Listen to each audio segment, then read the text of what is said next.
Welcome to the video. In this one I'm just going to show you a platform that we built for a Ford F-150. This is a 2005 and so it should fit that dimension.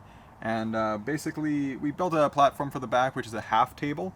And then we also, the reason we built this in the back of it too is because the bed of the truck is being used for bikes. It's got a big bike holder in it and then a little bit of a working space off the back that's set up by some conduit pipe. So there's a few different things on this, but the main thing we wanted to do was build something in the back that was a sleeping platform and then just have a little bit of room in here as well, maybe to set up a little coffee station or maybe to just store some gear during day-to-day life when you're not camping as well. So here's the platform, and one of the things that we took care to do in this was to put handles cut out into the side. So since this is going to be used kind of in a little bit more of backcountry, we wanted something that could also double as a stretcher as well. So just having something like that for medical emergencies was a priority when designing this. And then as you can see on the bottom, we used slightly bigger timber here, and this is, we used 4x4s to set it up on. And it's easy disassemblable too, just with a couple bolts that we can ratchet in here. So the whole thing you can disassemble relatively quickly. And yeah, this is just an old piece of plywood too, so whenever we can recycle stuff, it's pretty awesome to be able to do that. Here's the back piece for the bike. So this is just on here so that when you're out there working on different bikes, you can mount it on here. And then in the back here, of course, we have the bike holder, and it holds up to 4 bikes. And since my dad, who's just working on the platform right now, he's big into biking and he has people with him quite a bit, so being able to have 4 bikes in there and be able to sleep in the back was the main goal when building this. Well, this is set up for a 3-inch thick mattress, and to make it long enough for a person that's close to 6 feet, we have set it up over top of our cooler, and we're going to have an extra little pillow in there for our feet. So this, where the cooler is, where our feet would be, and our head would be on the other end of it, and should give us a pretty good distance. And with the 3-inch thick memory foam mattress, it should be very comfortable to sleep.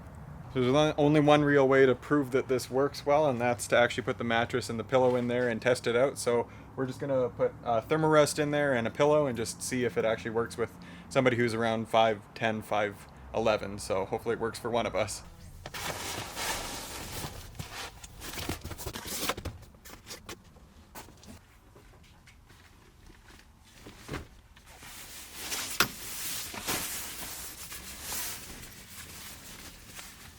So as you can see, it's relatively simple. It's just basically, like I say, just a half table. But the nice thing is it's pretty easy to build, low materials. And the other thing you have to worry about is that since it's horizontal in the truck, it's a little bit shorter.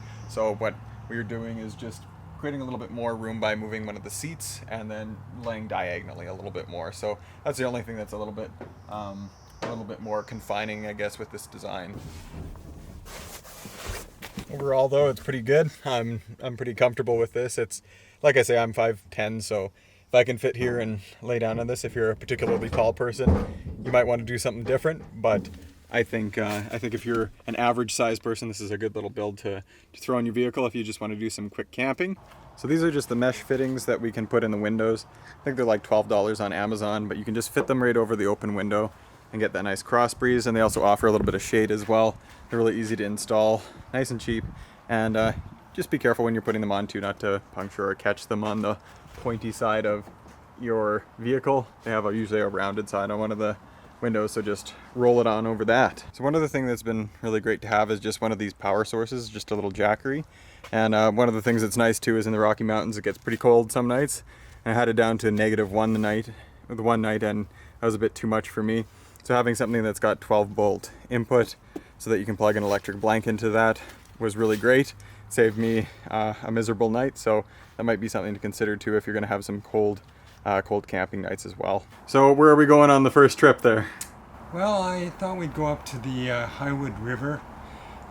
There's lots of good fishing along there, and I think what we're going to do is probably take a campsite at green Ford. And what we'll probably do is just leave one of the tents there, one of our smaller ones, that'll have some of our gear in it. And then we'll go out and do a day of fishing, and I'll take one of the mountain bikes with me. And while Oliver's catching our supper, I'll go for a bike ride. There's lots of good trails up in the headwaters of the Highwood.